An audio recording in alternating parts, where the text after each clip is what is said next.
Hello, everyone, and welcome back to our discussion series, if you want to call it that. We're on part 5 now, I think. Part 4 or 5. I can't remember. I think it's part 5 of our discussion. We've been discussing our kind of our lived experience at home, as well as a little bit at the church we were at growing up called PBC.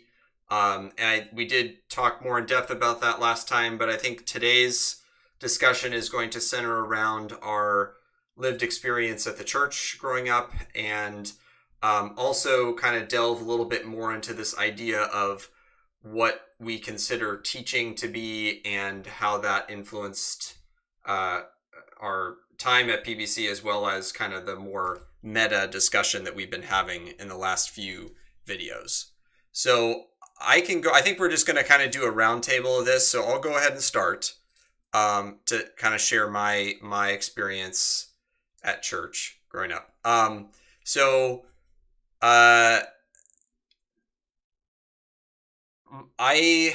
go back to when I remember, which is being in Sunday school.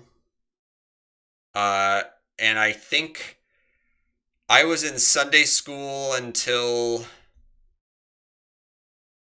like first grade or something, or it was like right at first grade. I think mom and dad pulled us out, or at least pulled me out. I don't know what he did. I don't remember what they did for you guys, but you were 5. Okay, yeah, I was pretty young. Okay, so that lines up with what I remember. And we went. So when we moved on from Sunday school, I barely remember anything about Sunday school. I remember the rooms and kind of where things were. I don't really remember anything that I did in Sunday school outside of eating fishy crackers and listening to some songs and reading stories. And then when they pulled us out, then when they pulled me out of Sunday school, the expectation was that I would go to what we called Big Church, which was the main service. And that's what I did until I was 13. And so for about 8 years, every single week we go to either the first or the second service, depending on what was, depending on whatever. I think it kind of depended on just kind of the season and what different people were doing. There was a period where there were classes and stuff, and so that doesn't really matter all that much. But there were 3 services for a long time. Oh yeah, I was going to say, could you define service? That would probably be helpful. Well, the worship service. So there were three worship services that had singing, hosting, and teaching. Right, those are the 3 main components. And they would occasionally have communion. I don't remember what our interval for doing communion was. I think it was once a month? It was approximately that, I would say. Okay. I don't think it was regular. Yeah, that's kind of what I remember. Is it wasn't particularly regular. So they did 3 different services. Sometimes I think the same pastor would preach all 3. I think maybe there were some times where that wasn't the case, but generally speaking, I think the same pastor did all 3 services. Which looking back now, at the time I didn't appreciate that at all, but looking back now, I can appreciate how much of how grueling that could be.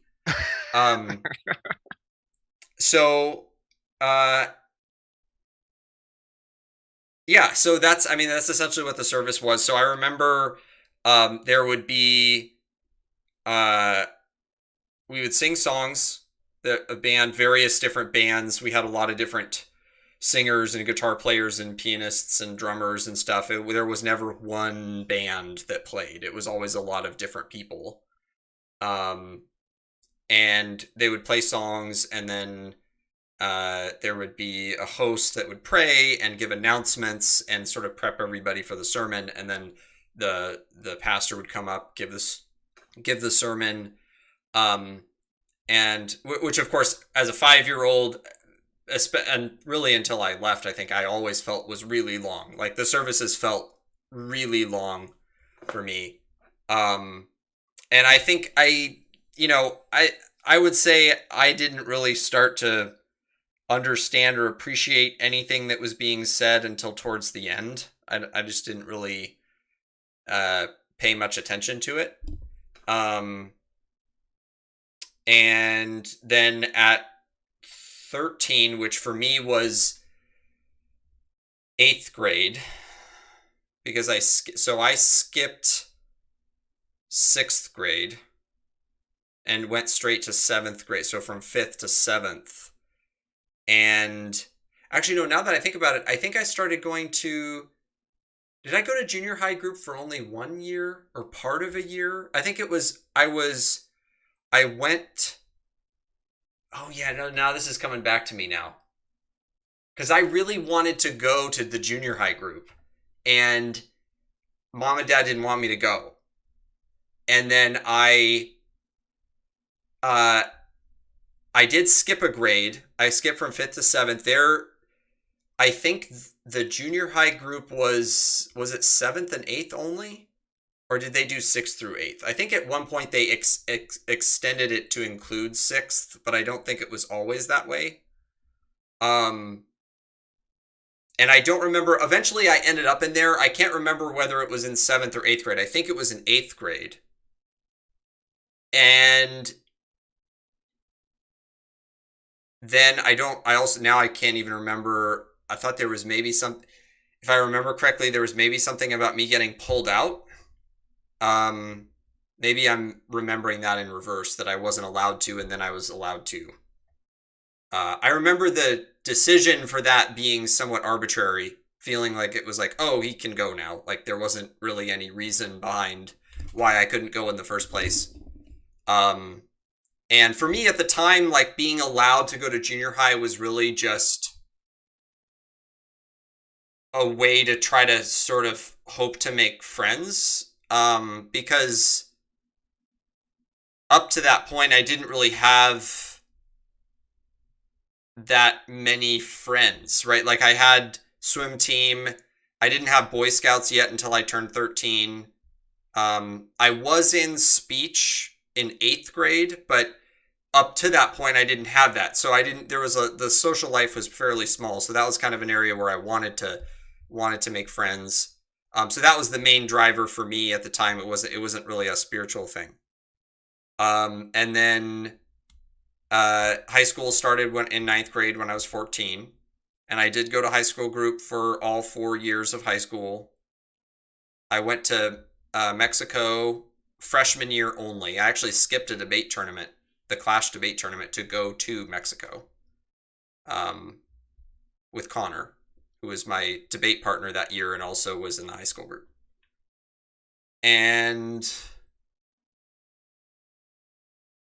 I remember, so my most vivid memories of anything teaching related would have been high school. I don't really remember. I remember the junior high teaching being somewhat dumbed down. I remember feeling like the high school teaching was kind of dumbed down. And I don't really think I gained much out of it at all. To be honest, I didn't really gain much at all out of preaching until college, until I attended church at college. Because I was attending services that were more adult oriented at that time. And I was also simultaneously at the age where I could appreciate it. So, I remember I'm almost done, but I remember, Mexico being a really big deal for our family, because that was kind of like, it felt like growing up before I got there, when you guys were doing it, that the whole year just kind of centered around people going to Mexico, and that being a huge deal for you guys. And I think I went just because it was sort of like, I'm in your coattails, and that was something that people did. I don't remember feeling super passionate about it from the standpoint of, oh, we get to go serve people. It was more like, oh, this is a cool social thing I get to go do. And if you'll notice the trend of it being about me and my social life and not about God and my spirituality, that was because I did not take my faith seriously until I was 17. So that this is in the background of that being the case. I would have considered myself a Christian then, in a formal sense, but in a lived sense, not until I was 17, which was my junior year of high school. So yeah, I remember, I think you guys were given a budget for going to high school activities, like high school group activities, for a while. I don't know how long that lasted, because there was like the water ski trip, Mexico, and some other things. And I think there was I remember $500 standing out in my memory. I don't know if that's true or not. I don't know if that was true when I got there. Yeah, I mean, that's the thing. Like, the theme for me is that it really was a social experience, even though I was really socially awkward and introverted at that age. Like in freshman and so, I didn't really come into my current day personality until senior year at the earliest, but not really until college. So I was really quiet and had a very hard time making friends at PVC. I always felt like people had their own cliques, that there was a very clear delineation between the popular kids and the losers, and that there wasn't really a way to break into any groups. And I would try to have conversations with people, and the conversations were just things that I really didn't care about. It was so outside of anything that I wanted to be a part of. So there was that tension of like wanting the social group, but then at the same time feeling like I was not able to connect with the people that I wanted, in theory, to be able to connect to. So I think that's pretty much it. And then when I graduated high school, I went down to Cal Poly, and I never came back to PBC after that. I never returned. I've never been to a single service that I can remember. I did. So I take that back. I think in college, there may have been a couple of times I came back and it maybe attended one or two services, but outside of that, definitely by the time I graduated college, I never came back. I just didn't have a desire to. So, and then I guess I'll just throw in a couple other random things that I know will relate to this discussion, which is I do remember Dad preaching a few times. I remember him preaching on the Psalms. And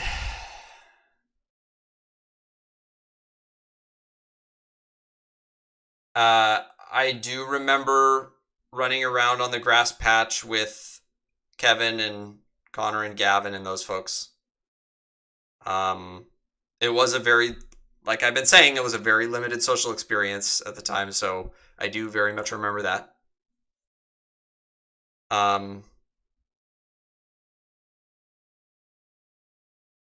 yeah, I think that's pretty much it. So you guys can either ask me questions, or if there's something more you want to know, I can tell you, but that's what I remember.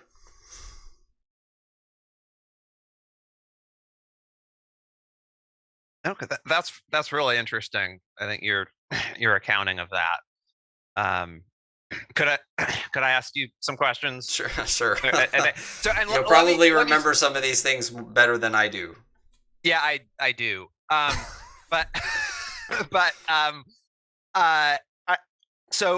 one thing I want to say, and I don't think we can do we can't do justice to it today. Maybe some other time, but I think it's important, just in general, to point out that a huge chunk of what you just talked about, and actually I'm sort of surprised at the extent of the hugeness of it, from what you said, is about a time period that I just refer to as the boycott.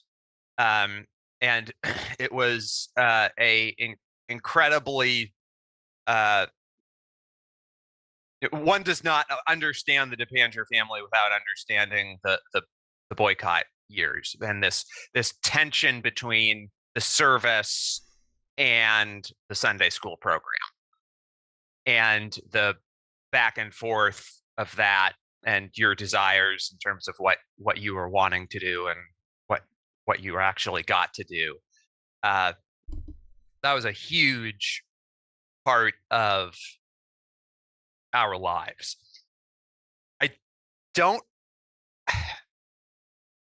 I think it kind of ties into what we've been doing overall, what we've been talking about overall, but I guess I'm skipping over a lot of my questions about that, but I do want to acknowledge that, that's a huge thing, and I think I'm acknowledging that you spent a significant part of what you talked about there discussing it.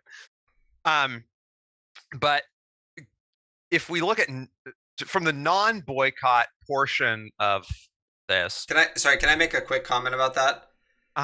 That was a lot of that had been, at least with respect to junior high and high school, a lot of that had been alleviated by the time I got there.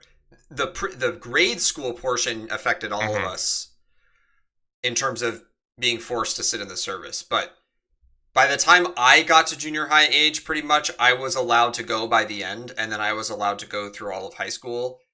I think I think you guys felt a little bit harsher end of that. But that's the boycott, the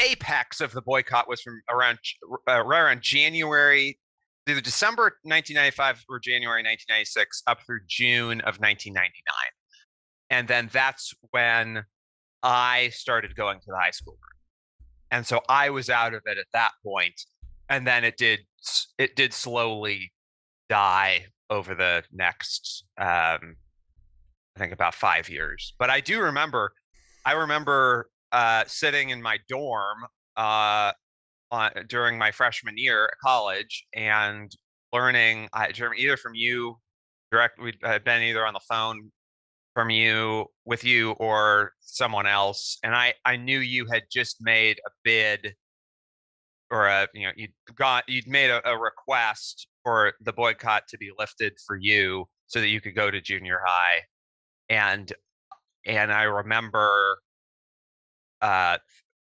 I found out on the phone that effort had failed, and I was quite upset. And I think I said something to Mark Lichman, my roommate, and then I went out. I just went out and took a walk out in the gardens, the sort of rose garden type areas at Santa Clara, and just took a walk. It was in the evening, and I just spent some time out there alone. And but that I believe was the last. I'm remembering that as sort of the last throes of the boycott. Like you did move past that, not a whole lot long after that.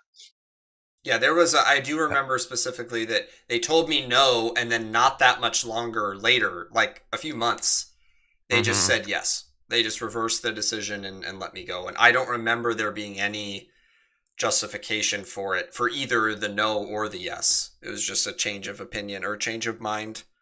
And I never really dug much into it with them about why, like later on, years later, why they didn't want us to do that. And maybe you guys did, but I didn't. I never really did that. So anyway, I think to focus on the other parts, and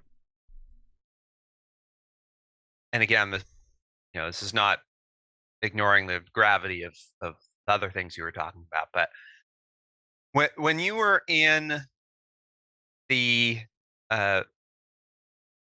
service, the actual, and again, the service is, well,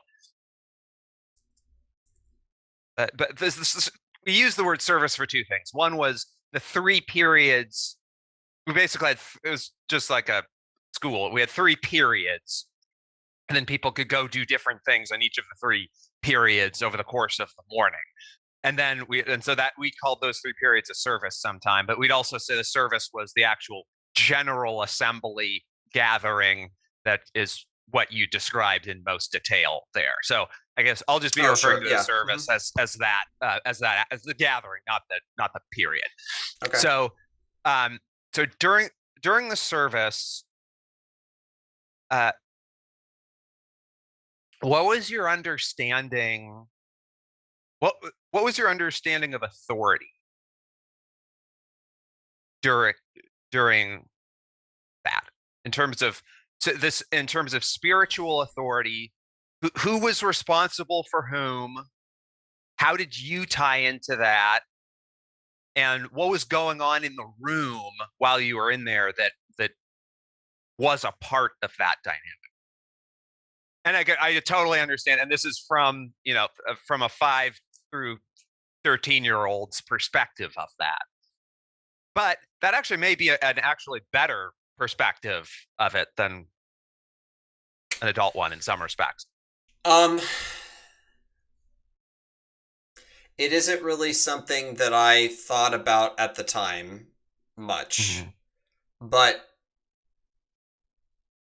experiencing each service week to week, I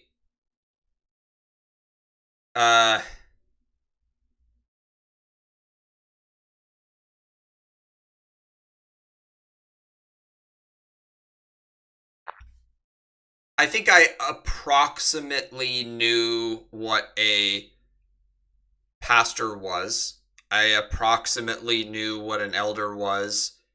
Much more so because Dad was one of them. I probably would have known a lot less if he wasn't at that age. And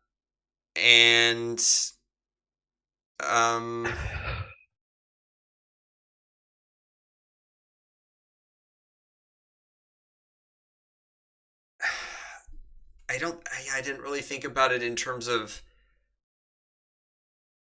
authority. I more thought about it in terms of this is just the way that we do it. Okay. And I think I had some awareness that the way our service was structured was, fairly standard non-denominational Christian service. But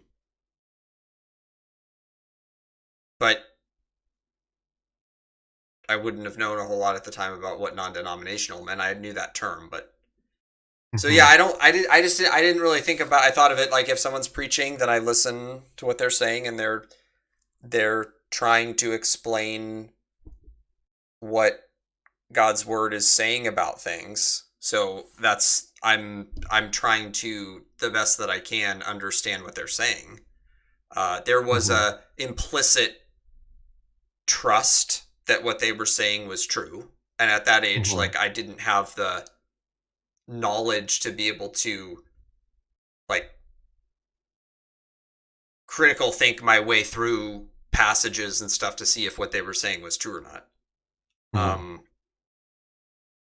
So yeah, I guess the closest thing I can come to what you're asking is there was an implicit trust that they were conveying truth to me. But I Okay. didn't think of it in terms of authority. It was more just in terms of, I guess, respect, and I'm there to listen to someone else speak. Mm-hmm. What was your impression of Gary and Brian and John during those years? And who are they? But we haven't really introduced the three of them. We've referred to them here and there, but we haven't systematically introduced them yet. What was John's last name again? Hanneman. Oh yeah, John Hanneman. I remember John Hanneman the least. I remember Brian and Gary the most. They all preached. Why do you think that is? That I don't remember John Hanneman as much. Mm-hmm. I think there is an answer for it, but it's interesting that you say that. I just don't remember him teaching as much. I remember Gary and Brian a lot. I remember Bernard Bell. Mm-hmm. I don't remember John Hanneman as much. I think they were all on the elder board, though, weren't they? John came in later. He had a long period of time when he was not on the board. Okay. Yeah, I know we had there was the elder and then the pastor elder titles. Mm-hmm. I don't know if there was a pastor only title, but there was at least an elder and a pastor elder. Yeah. Well, should we pause and just say what we went through in some detail to define an elder. What was a pastor? Someone that was to what I know, I don't know how the elder board would have defined it, but how my perspective of it was that it was someone that was delegated with the responsibility to preach on Sunday morning. Mm. Well, I'm just telling you how I would have thought about it at the time. That's how I would have thought about it at the time. I honestly don't know how. To this day, I don't know how PBC defines a pastor. I don't know. I would say, and let me know if anyone disagrees with this, but I sort of see the pastors were unlike the elders who were all volunteers. The one big difference between a pastor and an elder is that a pastor is was paid, was a member of, was an employee of the institution itself, and they sort of were the kind of, from a governance perspective, I guess you could say the elders were the legislative branch, the legislative and judicial branches, and the pastors were the executive branch. They were the ones who ran the organization, and there were several of them. There were three of them were what we sometimes called the teaching pastors, and those were the ones who were in charge of the teaching during the service. But then there were others. There was a high school pastor. There was a junior high pastor. At times, there was a music pastor, and that was in our home. That was sort of controversial because Steve was really opposed to that position being a position, although others disagreed. Not so much in the home, but in PBC, others really strongly disagreed with him about that. There was I forget if Bob, not Bob, what's his name? David Jones. I forget if he was called a pastor or not. He was sometimes called the administrator, and he may have also been called like the administrative pastor, but he was sort of the bookkeeper and sort of in charge of that stuff, and of the church. There was a children's pastor for the grade school level, and that was, and then there's So one difference is that there were a couple of those pastors who were designated as being eligible for a woman. So the grade school pastor was a woman for a period of time. And I think the logic of that was that a woman could be superior over a woman could teach a male child, I think was the logic of that. And so that particular position was open to a woman. And I think at times there's been like a women's ministry pastor, but and the number of pastors in their portfolios has changed some over the years. But and so those are the to me they're sort of the executives of the spiritual leadership of the congregation, and they would and some of them would also be on the board of elders, but as I understood it, there was a specific policy to not, it was desirable to have some pastors not be on the board, even if they met the criteria to be an elder, just to minimize financial conflicts of interest and have just better accountability and so forth. Anyway, sorry, that was a detour, but does that sound, am I missing anything there? I don't think I disagree with any of that. Okay. So we have the three main pastors, Brian Morgan and Gary Vanderet and John Hanneman, who had one thing that's notable about them that we didn't know at the time, but they already had to some extent, but would go on to have enormously long tenures. Gary just retired, I think, late last year after. Yeah, I saw his Facebook post about that. Yeah, after basically he'd been there for about 35 years. So they were, I think, in the history of PBCC overall, those three men are going to be by far the most prominent three figures in the overall history of PBCC up until that point, because they divvied up most of the teaching, and it was about, I don't know, it was maybe like roughly they maybe divvied up about 85% of the weeks amongst themselves. And it would typically be like an 8-week series for one of them, and then the other 15% was sprinkled amongst other people, either people in the congregation or from time to time a guest speaker. Yeah, that sounds about right. So anyway, I that's just sort of background I wanted to throw in there at that point. Yeah. But what was your impression then of if you want to talk about Bernard Bell or any of those people, but what was just your impression of them and what they were doing? And I understand it was long to sit through. I don't think my answer to that's going to be very helpful. Because for me it was more about like the impression. Right, the impression that they gave. I remember Gary taught without a pulpit. He would hold his Bible in his hand and would preach that way. All the other pastors used the pulpit. I forgot about that. And for some reason in my head, I always made this connection that meant that his sermons were going to be shorter. I don't know why I thought that, but so I always look forward to when Gary preached because it would mean that the sermon would be shorter.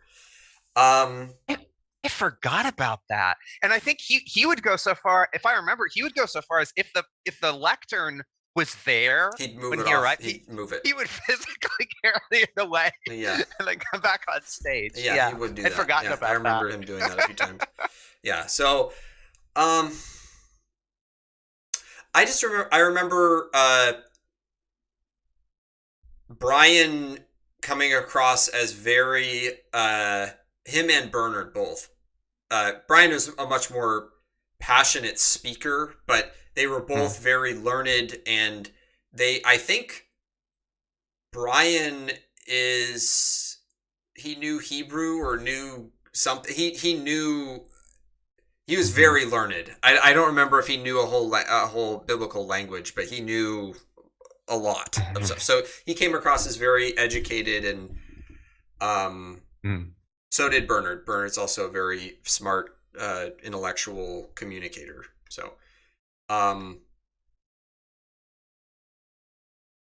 yeah, that's pretty much all I remember. Okay. Then one last question for me, from the parental perspective. You'd be sitting in a pew with all the rest of us. Steve and Betsy would be there. As many of our family as were there would be sitting together in the pew, right? Mm-hmm. Yep, we'd all sit next to each other. With the exception of when Steve had a role either as host or preacher, and then he'd be in the front row, because that's when the people in the program would always sit in the front row. Right. But, and is it safe to say that you were under the impression that your parents had you in that room because they wanted you to accept the teaching that's there?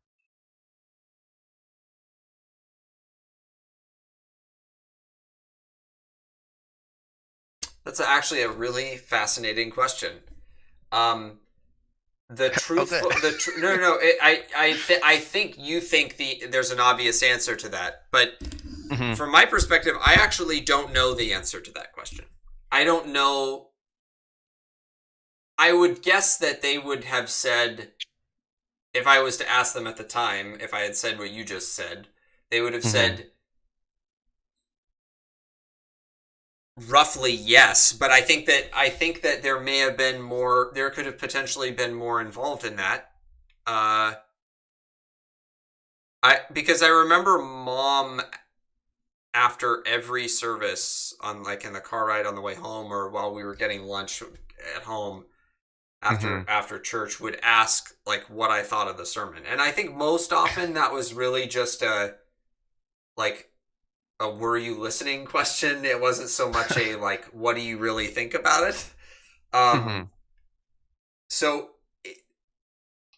I got the feeling that it was really important for Mom, at least, that I was learning to sit still, be respectful, to listen, to increase my attention span.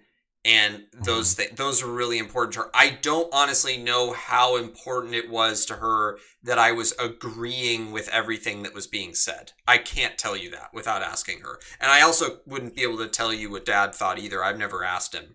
I'd have to ask him that.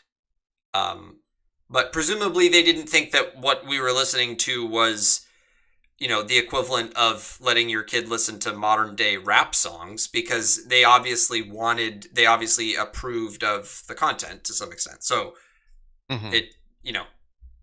there's that implicitly going along with it. But and I'm not, and I should, in all honesty to everybody, like I should be clear that I'm not saying that they believed that they didn't believe that what was coming in that room was infallible. They certainly didn't believe that. I think that there were some, like, I think they would acknowledge that there would be errors that we would hear from time to time. Sure. But so yeah, I'm definitely not going that far. So I just want everybody to know that. But so okay. Well, that was very interesting. So do we want to? I know we've already sucked up 37 minutes of our time. So do we want to move on to someone else? Because I honestly feel like I have the least interesting stuff to say. So that makes me worried about the time. But maybe we can move on to Katherine. Do you want to go next? Yeah, Everett, do you just want me to answer the same questions? Is that the best way to kind of narrow our focus? However you want to do it. I mean, I think probably, were you not to say the stuff in the questions I asked, I'd probably ask you all those same questions again. So what those questions are going to be. So yeah, however you want to structure it. Okay, so I guess just as a kind of preliminary point,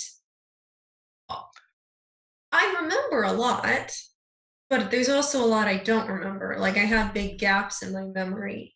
And I also know that, right, how memory works is things get colored by different things. And so my thoughts about like the pastors we've mentioned, it's hard for me to kind of to delineate what's the impression I had growing up versus what's the impression I kind of have now Mm-hmm. of what I heard growing up. You know what I mean? Like those Yeah, things can that's be hard. really hard to dissect.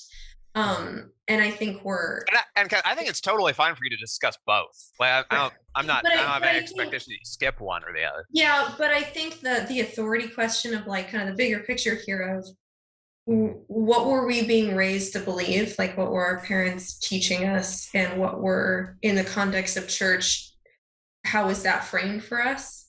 That's hard because obviously my opinions about the authoritativeness of anyone at PBC is markedly different now. So that's just like that question just gets a little murky. But I so I guess going straight to the authority question, I don't know if I can answer that question fully because what I do remember is there was plenty of criticism of the teaching coming from our parents. And I don't know at what point I understood like conceptually that Protestants disagree on things and that's just how it works. Not to simplify Protestantism, but like that even the pastors might disagree on something, or that dad was going to disagree, or that mom was going to criticize things. At some point, that clicked, and so I think I understood that it was a Protestant. I mean, not a denominational, but I mean, in how I use the word Protestant church, I think I understood that at some point. So I don't think I ever thought, oh, I'm supposed to believe everything that's being said. Sure, when I was little, I did, but then I wouldn't have understood what I was hearing anyway. I do think I was in. I do think I digested material growing up because I think my kind of moment of saying, okay, I kind of adopt this religion as my own, or I take a Christian faith seriously. That was early in high school, so earlier than Jeremy. But I think I was hearing and digesting and taking in stuff much younger. But my memories of that are very scattered and vague, and I can't identify how old I was for some of that stuff. High school is much clearer. Although most of my memories at that point are from my involvement in the youth group, in the high school group, so that's a little different. So I guess there is that. I mean, I don't think I ever thought, oh, I'm here, but I have license to believe whatever I want to believe. Like, no, I don't think that. I think there was definitely like that was the church that our parents had chosen to take us, and we were very involved, and dad was an elder.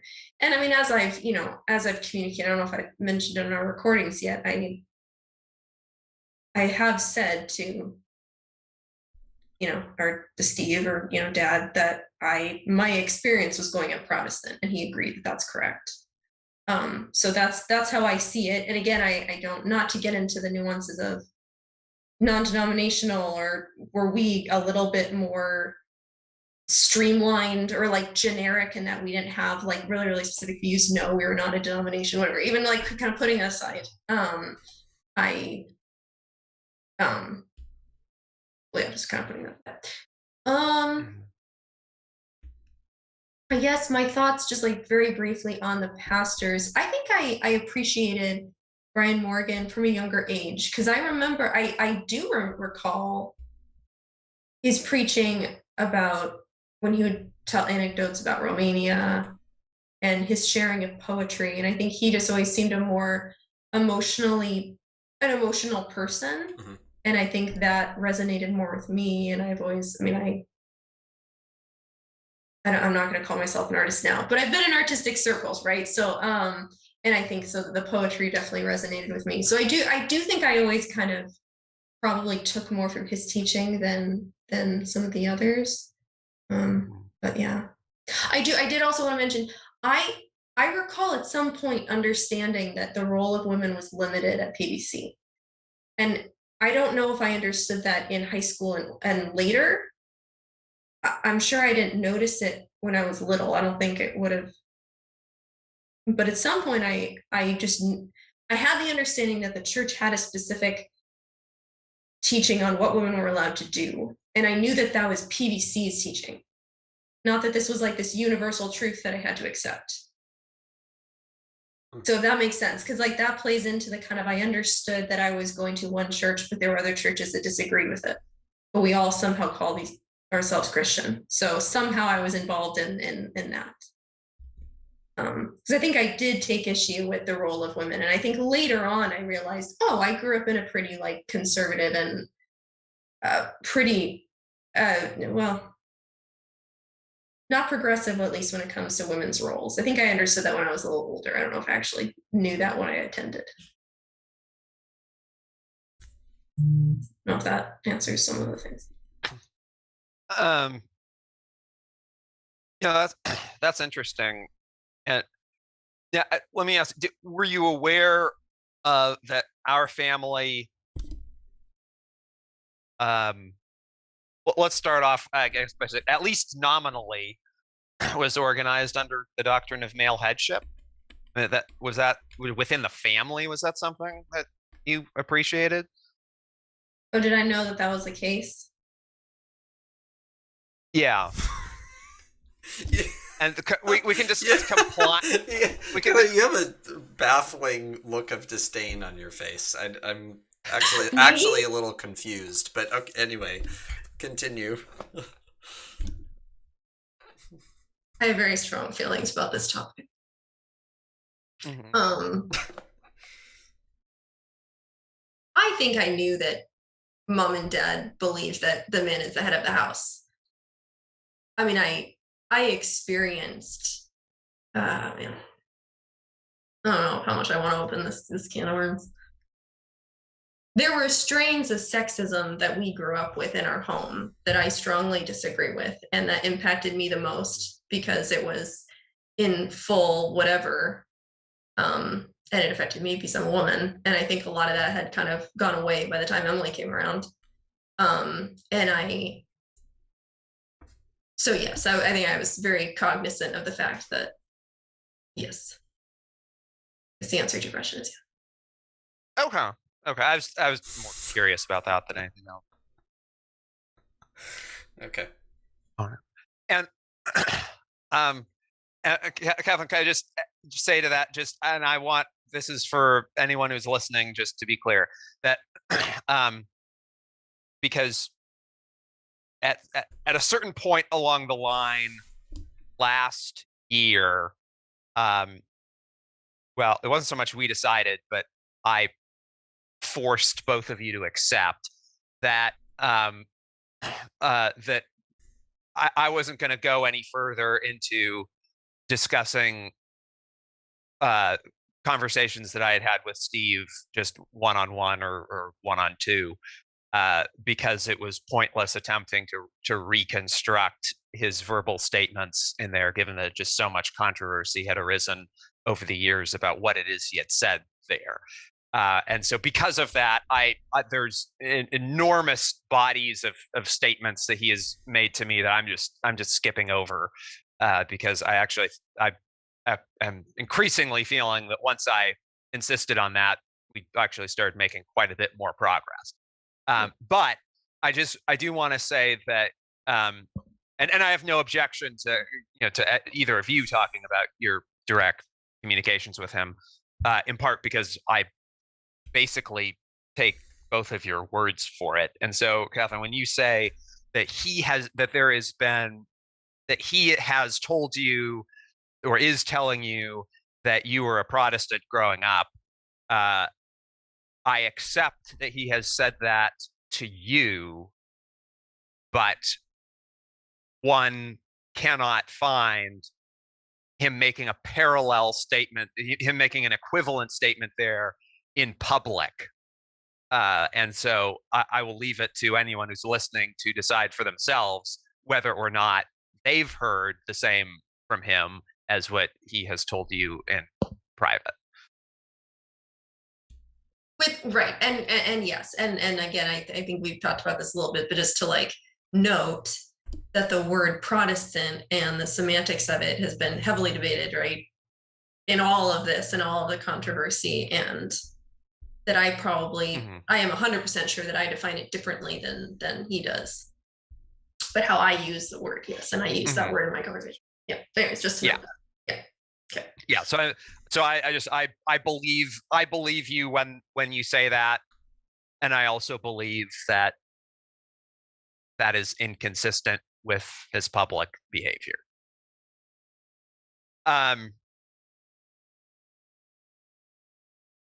All right. What happens next? So did you want just Katherine and I to do it? Was that? Well, so do you want me to sort of add in my experiences that I? Yeah.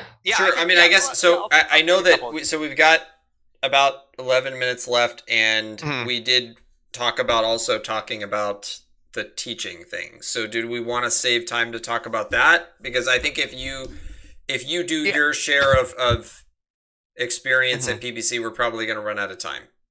Yeah. So I think I'll do that, and then I guess we'll have another session on teaching, maybe. Okay, that's fine. If we want to do a separate recording for that, that's fine. Okay.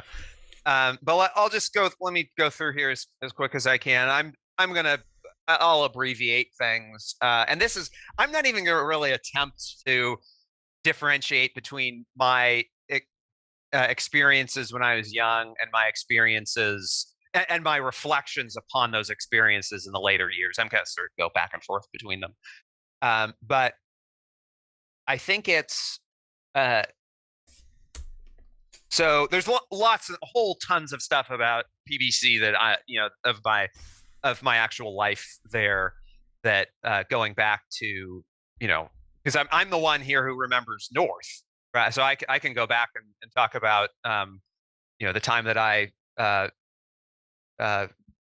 dressed up as a Christmas present and then sang in a choir up in front of North. So y'all skipping over that, and so many other things. The high school group, the boycott, let me just focus in on the services. And here's what I think that is important for this discussion.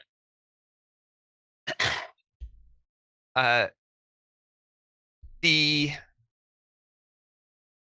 haven't discussed really, or Jeremy mentioned the lectern, but we haven't really discussed the shape of the room, and I want to talk about that for a second. There is. Are we still connected? Oh, okay. So everyone was very still for several seconds there, and I got worried. I got worried. So there's about 24 pews with an aisle down the center. We have a center aisle, about 20 or 24 pews going back. The room would fit. Katherine, do you remember? Because Katherine and I were in charge. About 500, right? Was it 500? Or maybe 400. I think you could fit about 200 on each side. Okay. I remember if it was packed, I think you could fit 400 to 500 people. Plus, there was also that upper deck area too, in the back. Yeah. So okay. So that's, and the reason I asked Katherine is Katherine and I were for a period of time responsible for the actual physical head count. We were that was our job was to do was actually maintain the records of actual attendance. But okay, so let's say 400, 500. Let's be generous here. Say 400. So that's the number of people in the room. Then you have a slightly raised platform with stairs. It's fine. Jeremy and I were talking about those stairs the other day for a totally unrelated reason. But there's a slightly raised platform with stairs on either side. And then there was the stage, and the stage could hold it could hold the whole choir. So you could have like a 50-member choir up there. You could have there were plays up there. There's a fair amount of space on the stage, and then for everybody except Gary, there'd be the there'd be the lectern there in the center, and the speaker would wear a lavalier while on stage. The speaker would speak. But the format was it would start off with the host. The host would go up, would pray. Then there would be some singing, and as we said, there was various types. Sometimes there would be the choir, sometimes it would be a guest singer, sometimes it would be just a small band, and we had a few people who were very involved in that stuff. And then they'd kind of go back and forth between the host making announcements and some songs. Then we would have the offering, which we did every week. Once in a while, there'd be someone who would stand up to make like a guest announcement or something, and then there would be the sermon, followed by a final song, followed by a prayer by the person who gave the sermon. This is something that dawned on me years later, but I think is super important for understanding that room. Everyone in the audience was quiet, other than singing. Everyone in the audience was quiet, with the one exception. From time to time, there'd be like a prayer request where people could raise their hand and do prayer requests. We did that maybe like once every 2 months or so, and then you could raise your hand and talk. But otherwise, it was a passive experience of you sitting in the pew and watching the person go up, give the sermon, walk back down, and then everyone leaves in silence. There was never a Q&A component to it. And I think in thinking about this over the years, I think that impacted Gary. I think that impacted Gary and Brian and John and who they were and how they operated quite a bit. Because in basically no other place on the planet is there someone who is a public speaker as much as they were, who don't face some sort of audience interaction or accountability. And so they could do, and I'm not going to say they were lazy, because I don't think that they were, but everybody understood that they were going to say whatever they wanted to say. And if it was dumb, then maybe there'd be repercussions later, but they wouldn't. But it was just simply them walking off the stage. I remember there was one time in all of my memory where Gary went up onto the stage and said at the beginning of a sermon, I want to refer back to one of my last sermons because there's a member of the congregation who corrected me about something I had said, and I thought about it, and I realized I was wrong, and I'm changing my mind to this. And then he went on with the rest of the sermon, and that happened once. I can recall in all of those years. And so there is, when we talk about in Christianity and other groups too, the degrees of separation between the degree of clergy laity separation. While PBC was not by no means the widest separation, there was a fair amount of separation. That you had the small group who talked and the rest who listened. And I think that subconsciously, and only years later consciously, I think really informed my thinking about what's going on in that room.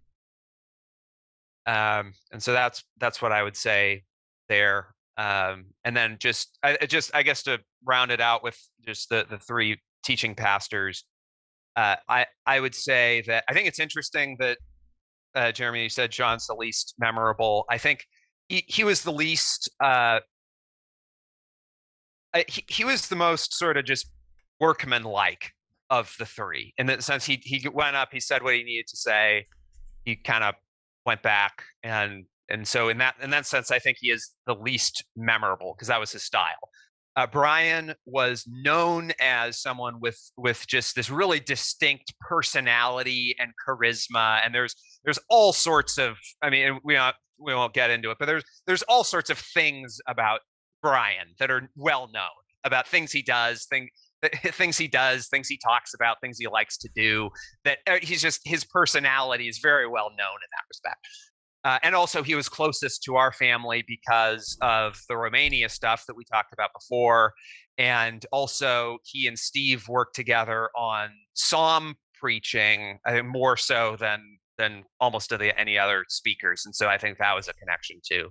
And then Gary was also had some of his, like, the lectern thing. He had some distinctness to him, and he also was someone who, I think he had a tie to our family, because back when I went camping with him back when I was really little, and so part of my memory of him is going back to those camping trips, long time back. So there is that connection there, and he had his stuff. He somewhat famously, when he talked to young children, he had a Donald Duck impression that he did, and so I think that's all of them, and I think that they are, all three of them, I think of as for good or ill, just kind of big figures of my childhood. So I want to throw in. I used up all the time, but yeah, no, that's fine. I wanted to throw in one thing, which is that, while there's no formal feedback at the end of a sermon, or no formal process for giving feedback at the end of a sermon, that's generally true of most churches, and but it is, but at the same time, it's also true that, and I know this anecdotally by knowing various pastors and stuff from other churches I've been to, that there's a lot of private feedback that's given, from either members of the congregation or other pastors or elders that provide feedback. So there is a feedback loop. It's just not a public one.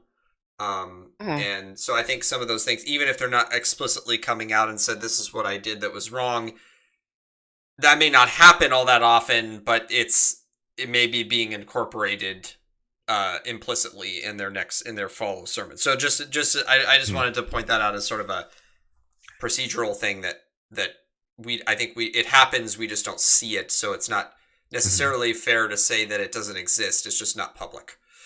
Yeah.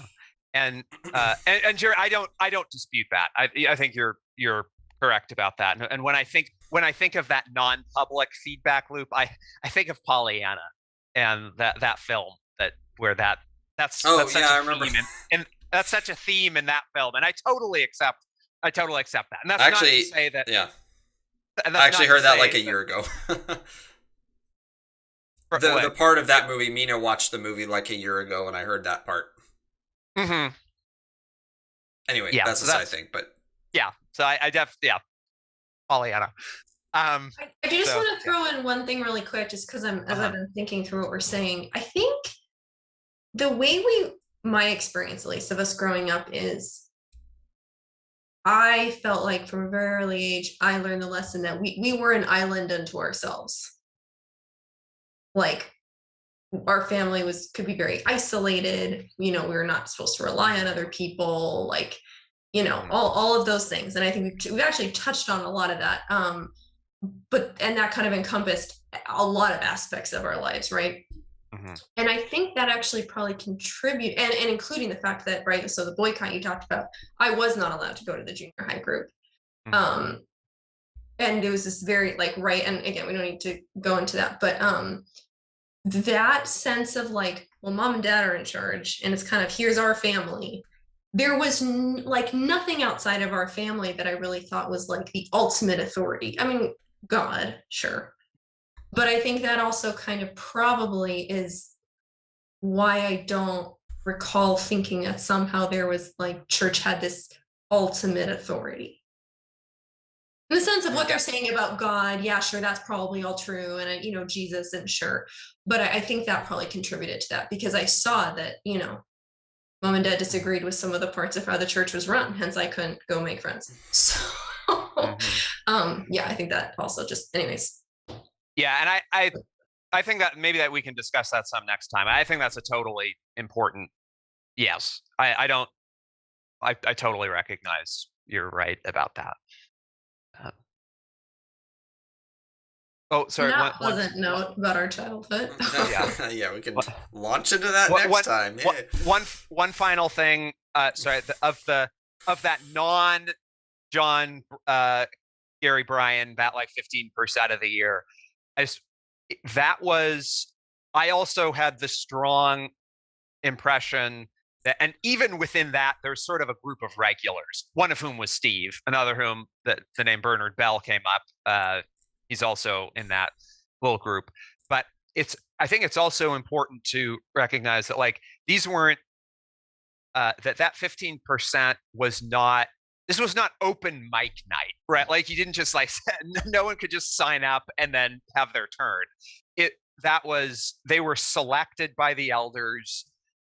They were known quantities by and large, and so flowing out from the elders are, as we discussed before, are more they're the more secretive aspect of they're the behind the scenes force. The elders knew who was on stage. They trusted the people who are on stage to say the right things, and but by and large, even among that 15% of the time, there were known quantities to the board who were the ones who were up there speaking. And there. So sorry I extended us a little bit, but yeah, I appreciated all of your comments. That was all really interesting to me. Yeah, okay. So we will I guess sounds like we need to schedule one more recording to talk about the teaching stuff and maybe talk about this issue that Katherine kind of alluded to at the end. And I will probably end up closing up after that. So, as we've said before, the plan is to release these episodes to the public as soon as the series is complete. So right now they're still private. But yeah, so today we had a good discussion today, and we'll be in touch about scheduling the next one.